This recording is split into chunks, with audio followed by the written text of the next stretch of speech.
Bueno, me presento, mi nombre es Karen Caputo, soy residente de tercer año del Hospital Ramos Mejía, y en esta oportunidad, junto con mi compañera, la licenciada del CARRE, hicimos esta revisión bibliográfica que se denomina El rol de la dieta en la enfermedad inflamatoria intestinal. Así que paso a contarles un poquito de qué se trata.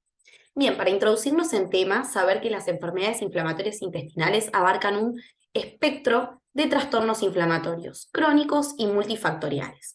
En esta denominación vamos a incluir a la enfermedad de Crohn y a la colitis ulcerosa. Ambas se van a caracterizar por presentar periodos alternos de remisión y de brote, y ocasionan diversos signos y síntomas que se manifiestan principalmente a nivel gastrointestinal. Si bien la etiología de estas enfermedades aún es desconocida, se cree que se desarrollan en individuos genéticamente predispuestos sobre los que interactúan factores ambientales, a los cuales vamos a llamar exposomas. Aunque se han identificado más de 160 genes asociados a las enfermedades inflamatorias, la contribución que estos genes hacen al riesgo de padecer la enfermedad es inferior al 25%. Por lo tanto, se refuerza la teoría de que hay variables no genéticas que cumplirían un rol en la etiología de estas enfermedades. Por ejemplo, a través de la modificación de la microbiota, a través de desregular el sistema inmune o a través de producir inflamación. Las guías SPEN que se publicaron en este año, en el 2023, destacan el incremento de la prevalencia que hay de enfermedades inflamatorias intestinales, y esto se da concomitante a la occidentalización del estilo de vida y en particular a los cambios en la dieta.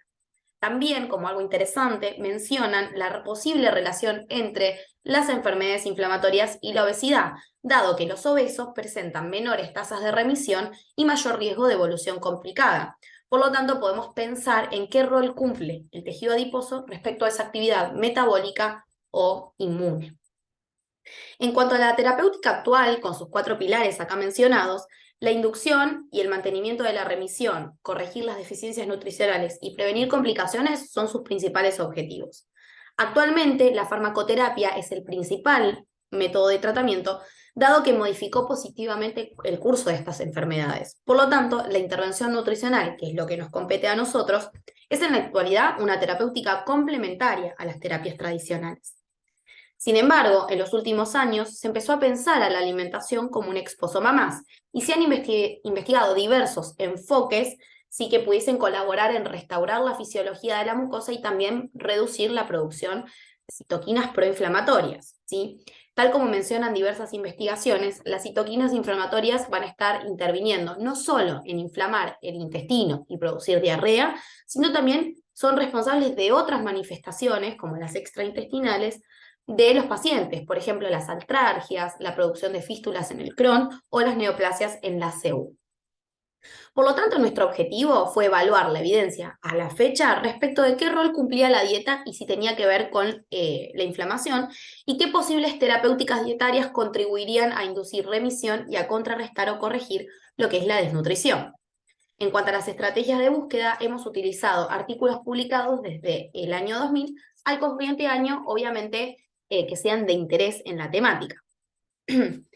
Con respecto a la matriz alimentaria, la bibliografía reciente sugiere que la dieta occidental y determinados macronutrientes o micro, ya sea por su calidad o por su cantidad, generan inflamación.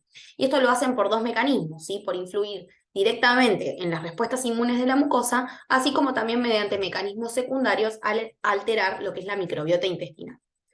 Aún tenemos que pensar que los alimentos que se consumen se desconoce cómo se componen, cómo es esta matriz alimentaria, dado que los componentes de los alimentos interactúan entre sí de maneras aún no descritas. Por lo tanto, no podemos controlar en su totalidad cuántos antígenos estamos aportando a través de la dieta, ni qué impacto tendrá la exclusión o la incorporación de un determinado alimento. Sí sabemos que la dieta occidental se va a caracterizar por presentar una alta ingesta de hidratos de carbono simples y grasas, y una reducción en lo que es el consumo de fibra y carbohidratos complejos. En cuanto a los hidratos de carbono, los estudios experimentales sugieren que una dieta alta en fructosa alteraría la función de barrera intestinal y promovería la inflamación, ¿sí? Por el contrario, la ingesta de fibra e hidratos de carbono complejos sería un factor protector, dado que favorecería la producción de ácidos grasos de cadena corta. Y en particular, los estudios hablan del rol del butirato.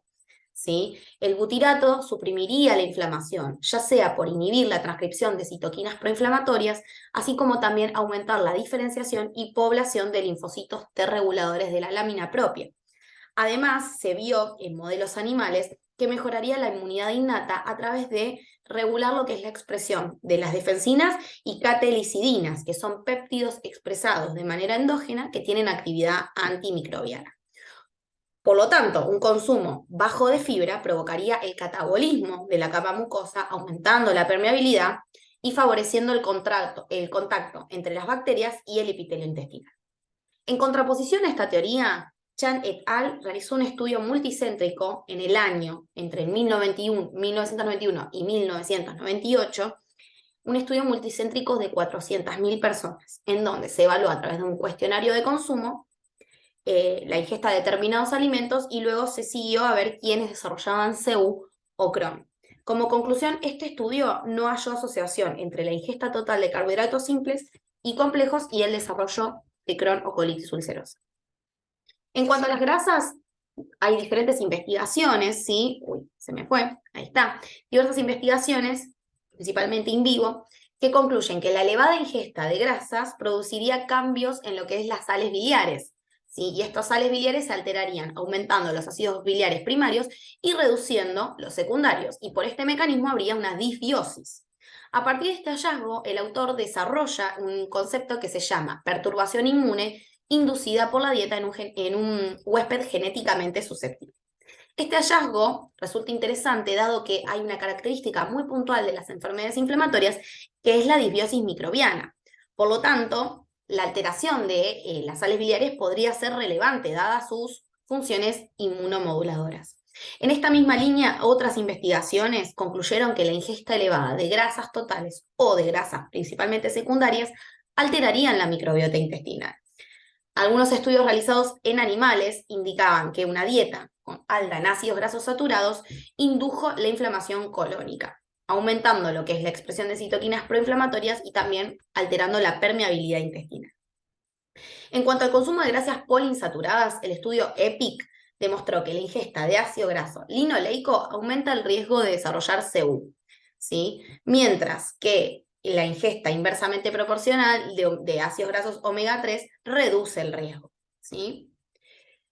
En cuanto a las proteínas, hay estudios in vitro que relacionaron la ingesta de proteína del suero y proteína de alveja al desarrollo de bacterias benéficas, como son los lactobacilos y las bifidobacterias, y también se asoció con la reducción de bacteroides y Clostridium perfringens, ¿sí? Esto se debería principalmente a la presencia elevada de triptofano, que es un aminoácido que actúa, digamos, regulando la expresión de péptidos antimicrobianos, como los mencionados anteriormente, controlando de esta manera el sistema inmune y el desarrollo de comunidades bacterianas.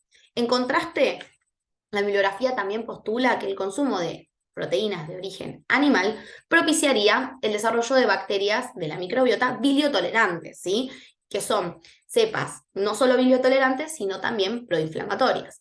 Además, esta presencia de bacterias, digamos, biliotolerantes, inducirían un aumento en la producción de metabolitos bacterianos, como el amonio, los fenoles, los sulfuros, que son potencialmente dañinos para el epitelio intestinal. Por ejemplo, se ha sugerido que el sulfuro, en contacto con el óxido nítrico, producido por bacterias anaerobias dañinas, es capaz de alterar la membrana celular del colonocito, ¿sí? En esta línea, entonces, se puede pensar, se postula que el consumo de proteína vegetal protegería frente a la inflamación versus el consumo de proteínas de origen animal. Y se sugiere siempre consumir alimentos fuente de triptófano. En cuanto a los aditivos, la emergente evidencia indica que el consumo de aditivos altera la microbiota y promueve la inflamación intestinal. Por ejemplo, el uso de determinados edulcorantes como la sacarina o la sucralosa promueven la disbiosis en ratones. Asimismo, también los emulsificantes, que se utilizan muchísimo, alteran la microbiota intestinal y promueven la susceptibilidad a la inflamación intestinal, ya que actúan directamente sobre la microbiota y aumentan el riesgo de colitis. En la bibliografía se menciona diversos colorantes, como por ejemplo el dióxido de titanio, el rojo 40 y el amarillo 60, el amarillo 6, que podrían ser potenciales factores que, digamos, influyen en el desarrollo de la enfermedad CU en ratones. En cuanto a las intervenciones dietarias, las guías publicadas no mencionan una dieta puntual para enfermedad inflamatoria intestinal, que pueda ser recomendada para todos los pacientes. Sin embargo, se están estudiando, como se mencionó, diversos enfoques nutricionales que podrían mejorar el curso de la enfermedad. A continuación voy a mencionar los dos enfoques principales y que tienen más evidencia disponible a este momento. En primer lugar, lo que es la nutrición enteral exclusiva. Existe fuerte evidencia que indica que la nutrición enteral exclusiva aporta beneficios terapéuticos al interferir en la inmunomodulación, en la microbiota intestinal y en la regulación de la recuperación de la mucosa, ¿sí? La observación inicial se dio en 1960 en un grupo de pacientes con enfermedad de Crohn refractaria que al recibir nutrición enteral exclusiva experimentaban la remisión. Y esto llevó a pensar a ver qué rol estaba cumpliendo la nutrición enteral en estos pacientes, ¿sí? Bien, entonces, diversos estudios realizados principalmente en población pediátrica documentaron, digamos, la inflamación, tomaron muestras de determinados factores como el factor de proteína C reactiva, el factor de necrosis tumoral alfa y también la clínica. ¿Sí? A todos los participantes en uno de los estudios se le brindó durante 8 semanas nutrición enteral exclusiva y luego se evaluaron nuevamente todos los parámetros nutricionales que se evaluaron al principio. Finalmente se los siguió por 10 meses más. Finalizada esta intervención, lo que se pudo evidenciar es que una alta tasa de niños habían mantenido la remisión clínica. También habían logrado la cicatrización macroscópica, la resolución de sintomatología y también la disminución de citoquinas proinflamatorias. Bien, observaciones similares fueron, lo indicado en otros estudios, por ejemplo, un estudio de Yamamoto et al. Que se hizo en 40 personas con enfermedad de Crohn, ¿sí? En donde se vieron estos mismos hallazgos, ¿sí? A partir de estos resultados también se hicieron otros estudios que evaluaron lo que es la glutamina, la arginina, la vitamina D3, ¿sí? Pensándolos como posibles componentes inmunomoduladores que podrían suprimir la inflamación y que se encuentran naturalmente en la nutrición enteral exclusiva. Bien. Y en cuanto a la segunda dieta, ¿sí? O el segundo plan terapéutico, es la dieta de exclusión, lo que se hizo fue más que nada estudios en niños. Por ejemplo, un estudio que se realizó en el año 2006 comparó nutrición enteral exclusiva con nutrición enteral más dieta con determinadas restricciones alimentarias, ¿sí? Lo que se vio es que la nutrición enteral exclusiva es menos efectiva en inducir la remisión. Perdón, al revés, o sea, la nutrición enteral exclusiva induce más la remisión que la nutrición enteral con dieta de exclusión, pero tiene tasas muy buenas también, ¿sí? Y lo que se hizo principalmente es restringir alimentos de la dieta occidental, grasa, alimentos fritos, procesados, algún tipo de edulcorantes, emulsionantes, ¿sí? También esta línea de tratamiento fue probada en otros estudios, por ejemplo, un estudio prospectivo que se hizo en adultos, en las cuales se les indicó dieta sin alimentos proinflamatorios versus dieta con alimentos proinflamatorios, y se comparó. ¿Sí? Se demostró que el 68% de los pacientes con dieta antiinflamatoria lograron la remisión versus un 57% en el caso de no. ¿Sí? Estos estudios indicarían que la dieta de exclusión podría ser recomendada en pediátricos con Crohn, pero la evidencia en adultos es poco concluyente. Como conclusiones, los diferentes estudios preclínicos y clínicos de los últimos años han demostrado que la dieta sí tiene un rol importante en lo que es la diversidad microbiana, pudiendo inducir a la disbiosis y a la inflamación. Por lo tanto, podemos inferir que la heterogeneidad de la enfermedad inflamatoria no solo tiene que ver con la variación genética, sino también con un exposoma variable como es la dieta, ¿sí? Comprender la intrincada interacción entre el huésped y su microbiota podría ser un puntapié inicial como para abrir el conocimiento respecto a los diferentes fenotipos en enfermedades inflamatorias heterogéneas. Conocer el impacto que la nutrición tiene en estos subtipos permitiría entrar en lo que es la era de la nutrición personalizada. Bien, como limitantes es importante conocer que los estudios, la mayoría son estudios realizados in vitro, otros son in vivo, que los estudios realizados en humanos tienen tamaños muestrales pequeños, por lo tanto estaría interesante poder realizar estos estudios con tamaños poblacionales más grandes, y también la metodología de los diferentes estudios es muy distinta, por lo tanto es difícil poder comparar. Como agradecimientos, vamos a agradecer a las jefas del Hospital Bonorino Daondo, así como también a las jefas de nuestros respectivos servicios y a nuestras jefas de residentes por acompañarnos durante toda esta revisión. Muchas gracias por su atención.